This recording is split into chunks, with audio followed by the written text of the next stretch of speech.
So, where are you headed?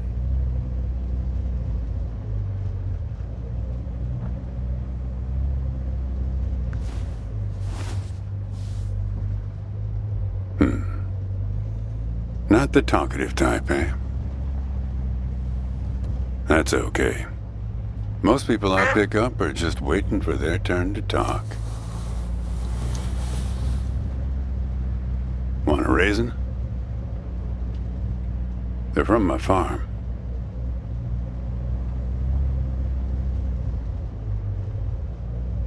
Sure. California still farms more raisins than anywhere on Earth.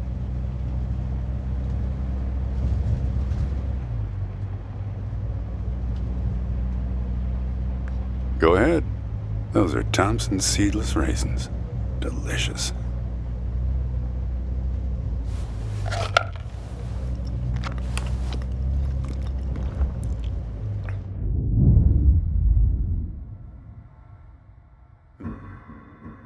You don't look so good. Guess those things don't agree with you yet.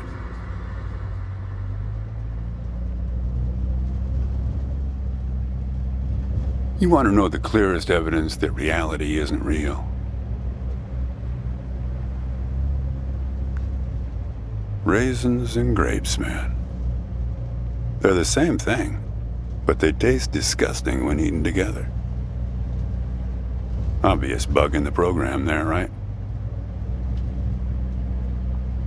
Memory's a slippery thing. Think about when somebody asks you about this ride later. Assuming you even know where you're going, and get someplace where somebody can ask you. Hey, how'd you get here anyway? They'll ask you. Oh, I hitched. And your brain will flash back for a second when you say this. And it'll show you a frozen snapshot of yourself, sitting in this car, talking to me like we are right now. But which moment will it actually show you? Will it be this one? Or this one? Or this one? We think we remember how people really were, how our lives together really were. But when we think back to them, even the people we cared about the most,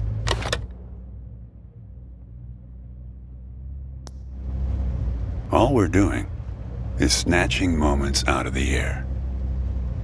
Just grabbing another raisin out of the box.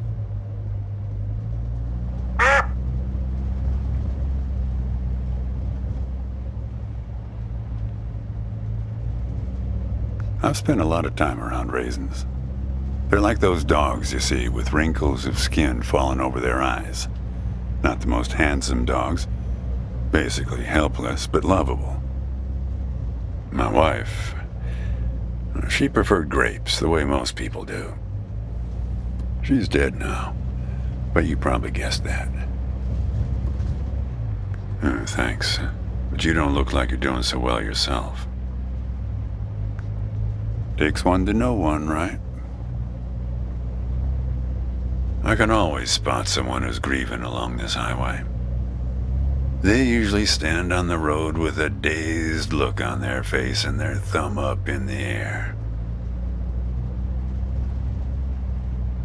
No, I don't know you.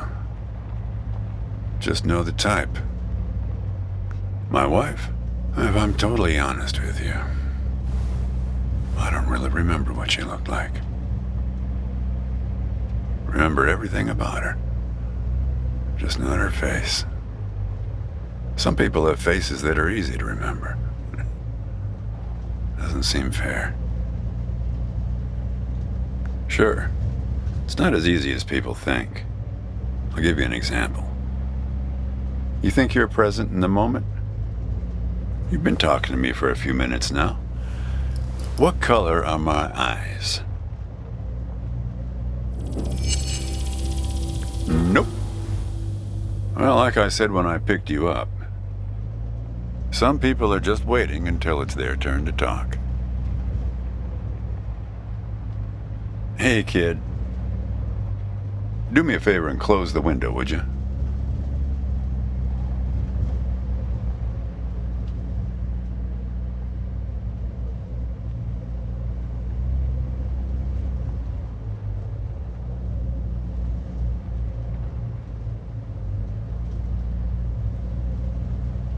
Hey kid, how about closing that window? That's better. Now, where were we? Yeah, fair number. But after a while, you start seeing the same few archetypes over and over. You got the numbnuts Kerouac fans. You got your autodidact blowhards. They'll talk your ears off. You got a lot of people from Cincinnati for some reason. You got your deadheads trying to get to some concert someplace. And then there's the water bottle person, always worrying that they're going to run out of water before they get where they're going. Still, you're the first hitcher I ever picked up who doesn't have a destination. Copernicus. Well, seems like the right name for a guy who's traveling the world without knowing where he's going. You just sit back, Copernicus, and invent a language where false statements are impossible. What? Oh, I stand corrected.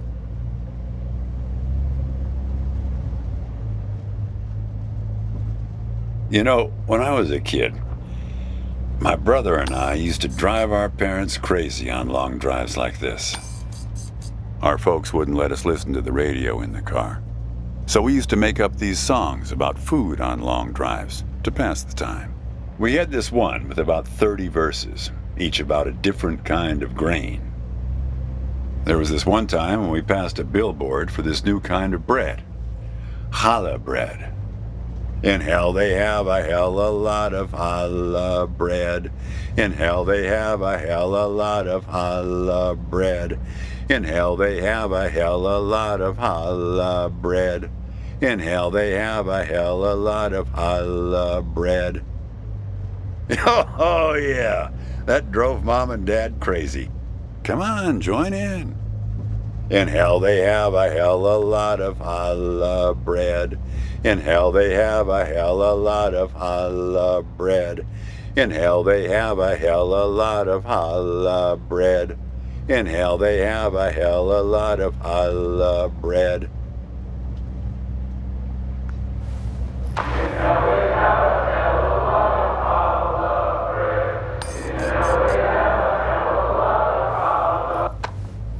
Actually, I'm beginning to understand my parents' perspective.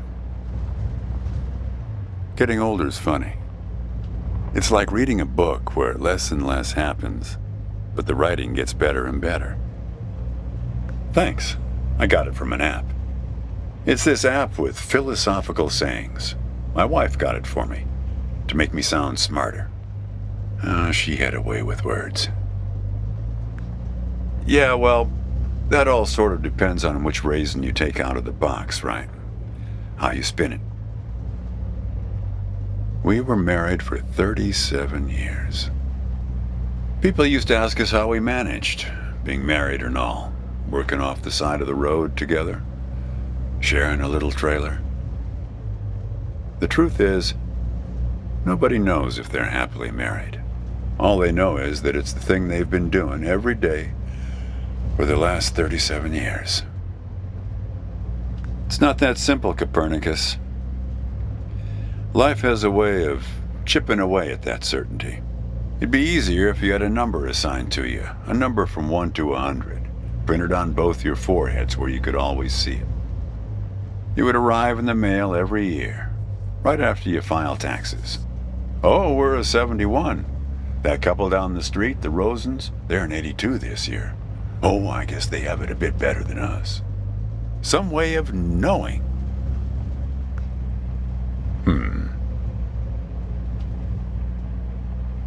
There's a photo in that glove box there of us, standing in front of our trailer.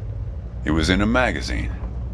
One of those stories about vanishing farmers that always pulls heartstrings with the rest of the country. Well, I never opened the glove box myself. It's kind of a superstition of mine. But help yourself.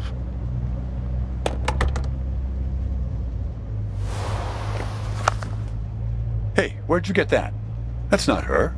And that guy there, he looks like you. I don't know. I was going to ask you the same question, Copernicus. Who gave this to you? Well, I guess it belongs to you. You'd better hold on to it.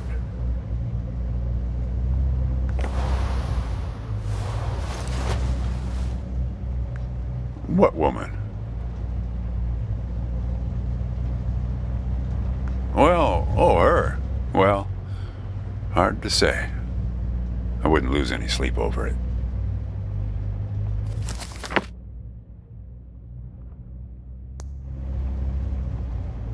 What's that black thing in the glove box anyway?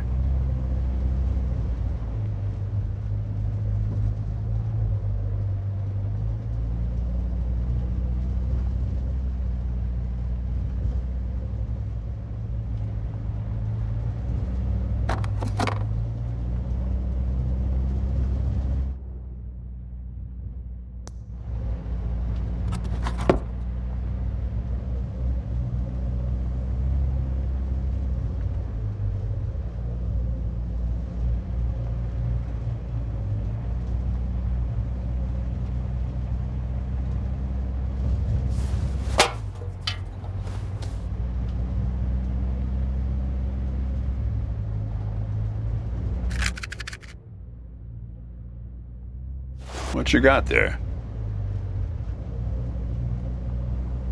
Just a matchbook, huh? I figured it must have been something important. So, where were we?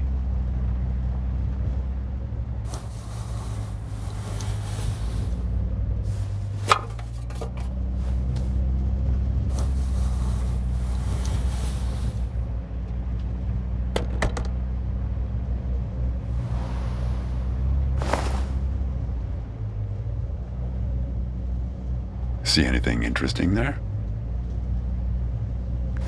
A windmill, eh? No idea.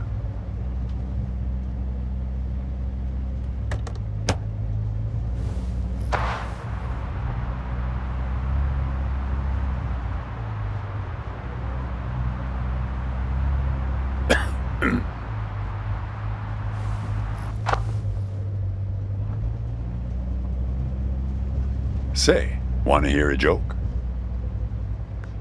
Why did the raisin take the prune to the dance?